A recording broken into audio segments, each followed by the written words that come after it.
यतो वा इमानि भूतानि जायन्ते येन जातानि, जिससे ये सब प्राणी उत्पन्न हुए हैं, रहते हैं, लीन होते हैं, जिससे वो ब्रह्म मैं हूँ। तो फिर ये कौन है? कैन उसी से तो ये हुए हैं, तो यह भी वही है, यह भी मैं ही हूँ। नाशी भी मैं, अविनाशी भी मैं, सृष्टि भी मैं, सत्य भी मैं, जीव भी मैं, जगत भी मैं, ब्रह्म भी मैं, मेरे सिवा और कोई नहीं है। पर तुम अभी व्यक्ति हो, कहने को है, तुम व्यक्ति मान के जीते हो या ब्रह्म?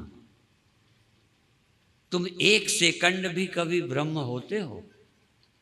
या तो जागे तो दे, स्वप्न में दे, सोए तो कुछ भी नहीं, कुछ सोचते ही नहीं हो। तुम ब्रह्म हूं कब सोचा?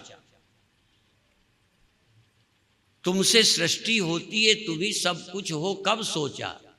या तुम देह नहीं हो कब सोचा? कभी अवसर मिला सोचने का? नून तेल लकड़ी में लगे रहे, मेरा तेरा इसी में उलझे रहे, सत्य को सुनने समझने का अवसर नहीं मिला, और मिल भी गया तो कहते ये तो उनका सम्मेलन है, ये उनका सम्मेलन है, ये तो वेदांतियों का है, ये तो फलानों का है, ये तो उनके गुरु जी का है। ये उनका है। यदि ये किसी एक का है तो सबका क्या है? यही एक है जो सबके लिए है। किसी के चेले हो, किसी जाति के हो, इसके समझे बिना किनारा नहीं मिलेगा। ये जो भव सागर लगता है ना, लिखा तो ग्रंथों ने है, रामायण में लिख दिया, गोपद सिंधु, गाय के खुर के समान पार हो जाता है, और इसको जानते ही सागर सूख जाता है, रहता ही नहीं, जमीन जमीन रह जाती। अभी सागर ही सागर, संसार ही संसार है। संसार इधर इंदौर में संसार, दिल्ली में भगवान, हरिद्वार में, वृंदावन में, मुंबई में, अमेरिका में, रूस में, चंद्रमा में, सब संसार। जहाँ जाओगे संसार के बाहर नहीं जाओगे। पर एक बार यदि समझ लो तो संसार है ही नहीं, बाहर भीतर का झगड़ा ही खत्म हो जाए। क्या है? सत्य। कोई ऐसी चीज है कि ये सत्य नहीं, वो सत्य नहीं, यहाँ सत्य नहीं, वहाँ सत्य नहीं। सत्य के अलावा और है क्या? पर जब तक सत्य तुम्हारी दृष्टि में नहीं आया तब तक सृष्टि है, और जब सत्य दृष्टि में आया तो सत्य ही सत्य है।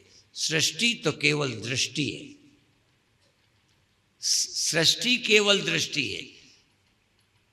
असल में सत्य को देखने पर सृष्टि भी सत्य ही है, वही है।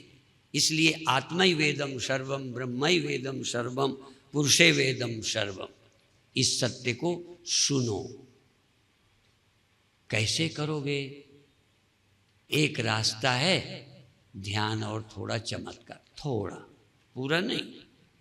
हम लोग ध्यान को अंतिम साधना नहीं मानते, ये सब बहिरंग साधन। वेदांत की दृष्टि से ध्यान, यज्ञ, तप, ये सब मोक्ष के ज्ञान के बहिरंग साधन है। डायरेक्ट सीधा ज्ञान का मोक्ष का साधन है वेदांत का ज्ञानी के द्वारा श्रवण मनन निधिध्यासन।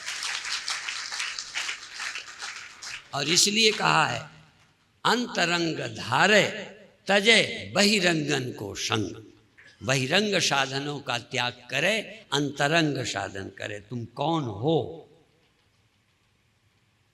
कौन हो ये बार बार पूछो, सुनो, अपने से पूछो, गुरु से पूछो, ग्रंथ में पढ़ो कि तुम्हारे विषय में गीता क्या कहती है, उपनिषद क्या कहते हैं, तुम क्या हो।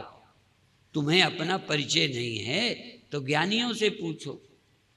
छोटा बच्चा जब कुछ नहीं जानता था उसका परिचय तुमने दिया, अपना भी दिया, औरों का भी परिचय तुमने दिया बच्चे को। बच्चा तो कुछ परिचित नहीं था, पर तुम थोड़ा उल्टा हो। तुम परिचित हो, तुम झूठ को सच समझते आ रहे हो। कुछ नहीं जानते होते तो जनाना आसान था, पर आप जानते हो कि हम आदमी हैं, पैदा हुए हैं, करते हैं, पापी हैं, पुण्यात्मा हैं, ये हैं, वो हैं।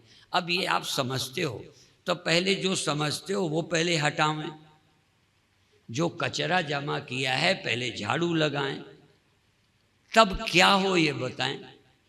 इसलिए हमको दो काम करने। कई लोग तो तुम्हारे कचरे को ही ठीक कहते रहते, तुम ये हो, तुम पत्नी हो, तुम पति हो, तुम ये हो, बस ये तुम्हारा काम है। जानने जनाने के चक्कर में ना पड़ो, किसी ज्ञानी के पास मत जाना, नहीं गुमराह कर देगा। लेनिन ने, जब लेनिन का राज्य आया, उसने कहा, प्रजा कहती थी ये कैसे, कहें सोचना तुम्हारा काम नहीं, सोचना हमारा काम है, काम तुम करो।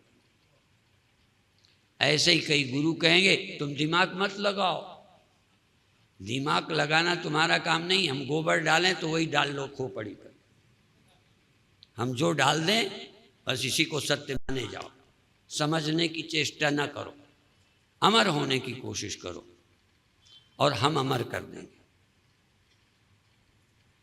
किस गुरु ने अमर कर दिया? और मरने वाले को अमर करने की फैक्ट्री कहाँ है? सोने जगने वाले को सोने जगने से बचाने वाला कहाँ रहता है? जो सोता जगता नहीं, जो आता जाता नहीं, जो सर्वत्र है, तो उस सर्वत्र वाले को पहले अपने अंदर पहचानो तो ही संग समाई। पहले तुम अपने अंदर पहचानो, जब अपने अंदर तुम्हें कभी न सोने वाला जगने वाला मिल जाए, तब इसी को सर्वत्र स्वीकार करना, और सर्वत्र स्वीकार करना, और अंत में उसके सिवा कुछ नहीं, सब प्रतीति मात्र है। यदि ये नहीं होती तो ये जानने का अवसर न होता। इसलिए इस सत्य को जानने का समय देना